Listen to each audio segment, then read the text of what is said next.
ইসলামের ইতিহাসে আল্লাহর নবী যুদ্ধের ময়দানে গিয়েছেন। বদরের যুদ্ধ নাম কি? ওই যুদ্ধে মুসলমানের সংখ্যা হলো 313 জন আর কাফেরের সংখ্যা 1000। ঠিক কিনা বলেন? মুসলমানরা যেখানে তাবু গেড়েছে সেখানে একটা পানির কূপ ছিল। ওই পানির কূপের পানিগুলো হলো তিতা, যার নাম হলো বীরে লোহা। নাম কি? তিতা পানির কূপ, লবণাক্ত পানির কূপ। সাহাবীরা আয়েশা বললেন, ওগো নবীজি, আমরা যুদ্ধ করব, যুদ্ধ করার সময় তো পানি প্রয়োজন। বলে, হ্যাঁ, আমরা একটা পানির কূপ পেয়েছি। ওই পানির কূপের পানি হলো লবণাক্ত। ওই লবণাক্ত পানি তো খাওয়া যায় না। আল্লাহ নবী ডাক দিয়া বললেন, চলো আমার সাথে, তোমরা চলো। আল্লাহ নবীর সাথে করে ওই কূপের কাছে গেলেন। নবীজি তার মুখ থেকে একটু থুতু বের করে ওই কূপের মধ্যে দিলেন। সাথে সাথে ওই তিক্ত পানি, লবণাক্ত পানি মিষ্টি হয়ে গেছে। ওই পানির কূপ এখনো আছে কি আছে না? এখনো বদরের প্রান্তরে আছে। এ গাঁজা খাওয়াইনারা, ফেন্সিডিল খাওয়াইনারা, সারুলিয়ার যুবকরা, চিনলি না তোরা কোন নবীর উম্মত? ঠিক না বলেন? তোরা রোনাল্ডোর পিছনে দৌড়াস, মেসির পিছনে দৌড়াস, শাহরুখ খানের পিছনে দৌড়াস, সালমান খানের পিছনে দৌড়াস, অথচ একটারও চরিত্র ঠিক নাই। ওই সালমান খান বুড়া পাঠা, বয়স হয়ে গেছে 80-90 বছর, এখনো বিয়ে করে না। ঠিক কিনা বলেন? ওদেরকে ভালোবাসে, ওদের স্টাইলে চুল কাটে, ওদেরকে আইডল মনে করে। অথচ বুঝলা না তোমরা কোন নবীর উম্মত? যেই নবীর থুতু লবণাক্ত পানিতে পড়লে মিষ্ট হয়ে যায়। সুবহানাল্লাহ বলেন। যেই নবীকে দেখলে আকাশের, যেই নবীর আঙ্গুলের ইশারায় আকাশের চাঁদ দ্বিখণ্ডিত হয়ে যায়। সুবহানাল্লাহ বলেন। যেই নবীকে দেখলে আকাশের মেঘমালা ছায়া দেয়। যেই নবীকে দেখলে পাথর পর্যন্ত সালাম দেয়। কে সালাম দেয়? যেই নবীকে দেখলে পাথর সালাম দেয়। সাতিশ শাজারু নাতাকাল হাজারু শাক্কাল কমারু বিইশারাতিহি। যেই নবীকে দেখলে গাছ পর্যন্ত সালাম দেয়। পাথর যখন আল্লাহর নবীকে সালাম দেয়, আল্লাহর নবী ডাক দিয়া বলে, পাথর সালাম দিলা কারণ কি? পাথর বলে, কেন সালাম দিব না? আপনি শুধু মানুষের নবী না, আপনি আমাদেরও নবী। যেই নবীর বয়স মাত্র 12 বছর। কয় বছর? নবীজির চাচা আবু তালেব, নাম কি? ব্যবসা করার জন্য ওই যে সিরিয়ার কথা বলছিলাম, ওই সিরিয়ার রাজধানী দামেস্কে ব্যবসা করার জন্য নিয়ে যাচ্ছিলেন। যে দামেস্কের জন্য, সিরিয়ার জন্য আল্লাহর নবী দোয়া করছেন, আল্লাহুম্মা বারিক লানা ফি শামিনা, আল্লাহুম্মা বারিক লানা ফি ইয়ামানিনা। আল্লাহর নবী যে শামের জন্য দোয়া করেছেন, আল্লাহর নবী যে ইয়ামানের জন্য দোয়া করেছেন। আল্লাহু আকবার। এই নবীকে ব্যবসা করার জন্য চাচা আবু তালিব সাথে করে নিয়ে গেছে জর্দানের রাজধানী ছেড়ে। যখন তারা উপত্যকায় গেলেন, মরুভূমি এলাকায় গেলেন, আল্লাহর নবী ক্লান্ত হয়ে গেছে। কারণ বয়স মাত্র 12 বছর, রৌদ্রের তাপ সহ্য করতে পারে না। আল্লাহর নবী ক্লান্ত হয়ে গেছেন। চাচা আবু তালিব বলে, ভাতিজা, তুমি যেই জায়গায় অসুস্থ হয়ে গেলা, আমি কি তোমাকে কোন জায়গায় নিয়ে আরাম করাবো? এখানে কোনো গাছ নাই, এখানে কোনো বসার জায়গা নাই। আল্লাহর নবী ডাক দিয়া বলে, চাচা গো, ওই যে একটা গাছ দেখা যায়। চাচা আবু তালিব বলে, গাছ তো মৃত গাছ। কি গাছ? জোরে বলেন। গাছের ডালপালা কিছুই নাই, গাছকে উলিতে খেয়ে ফেলেছে, উলিতে। আল্লাহ নবী বলে, চাচা আপনি আমাকে ওই গাছের নিচে নিয়েই বসান। সুবহানাল্লাহ বলেন। ভাতিজা, গাছের নিচে নিয়ে বসাইলে কি হবে? আল্লাহ নবী বলে, শুধু বসান, তারপরে দেখেন কি হয়। আল্লাহ নবীকে গাছের নিচে বসানোর সাথে সাথে ওই মৃত গাছ আল্লাহর নবীর বরকতে জীবিত হয়ে গেছে। আরো আস্তে কোন সুবহানাল্লাহ। ওই গাছ এখন পর্যন্ত আছে কি আছে না? নাই? নাই?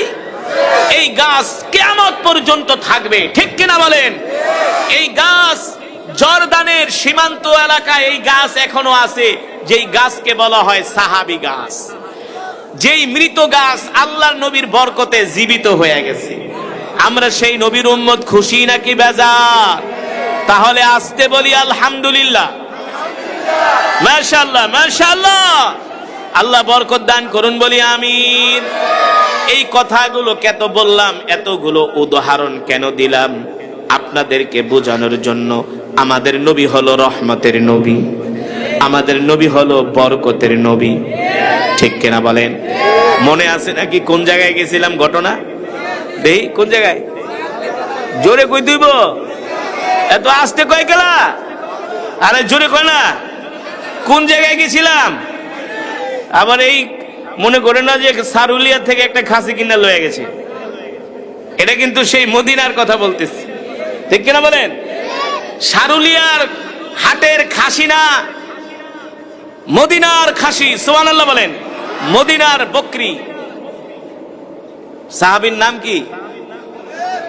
জাবের রাদিয়াল্লাহু তাআলা। আপনারা আপনাদের সন্তানের নাম রাখবেন জাবের, সাহাবীর নাম। অনেক জলিল কদর একজন সাহাবী হযরত জাবের রাদিয়াল্লাহু তাআলা আনহু। আল্লাহু আকবার। মনে আছে নাকি? দাওয়াত দিছে কয়জন? কয়জন? কয়জন?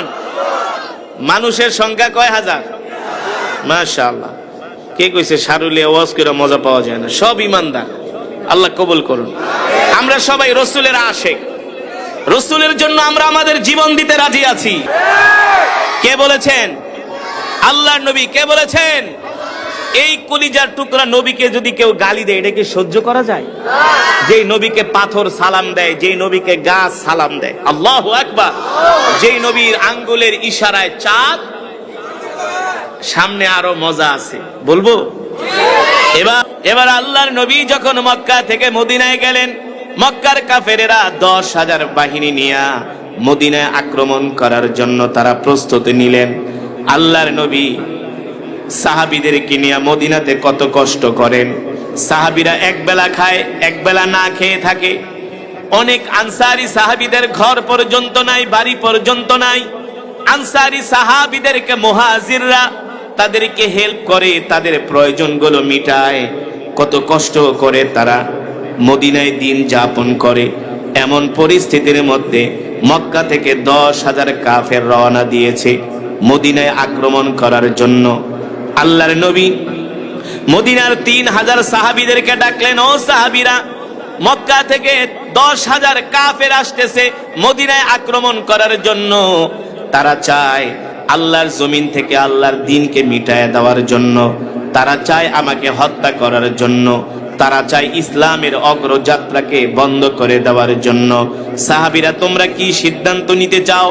3,000 সাহাবী দাঁড়ায় গেলেন। ওগো আল্লাহর নবী, আপনি আমাদেরকে নির্দেশ দেন, আমরা আমাদের জান মাল রক্ত দিয়া সব কিছু দিয়া মক্কার 10,000 কাফেরের বিরুদ্ধে আমরা লড়াই করব। জোরে বলেন আল্লাহু আকবার। এই যুদ্ধের নাম হলো খন্দকের যুদ্ধ। কিসের যুদ্ধ? আল্লাহর নবী বললেন, তাহলে কাজ করো, চলো আমরা যুদ্ধের ময়দানে চলে যাই। আল্লাহর নবী যুদ্ধের কৌশল বের করলেন। আমরা মদিনার চতুর্পাশে বড় বড় পরিখা খনন করব, বড় বড় গর্ত করব। আজকে পৃথিবীর সেনাবাহিনীরা গেরিলা যুদ্ধ করে। এই গেরিলা যুদ্ধের উদ্ভাবক হলেন আমার নবী। পৃথিবীতে মানুষদেরকে যুদ্ধের কৌশল শিখিয়েছেন আমার নবী, ঠিক কিনা বলেন? পৃথিবীর যত পরাশক্তি হোক না কেন, ওদের যত ফাইটার জেট, যুদ্ধ বিমান থাকুক না কেন, গেরিলা যুদ্ধের সামনে কোনো যুদ্ধ টিকতে পারে না। বিমান দিয়ে উপর থেকে হামলা করতে পারে, কিন্তু স্থলভাগে যুদ্ধ করতে না পারলে দেশ বিজয় করতে পারে না, ঠিক কিনা?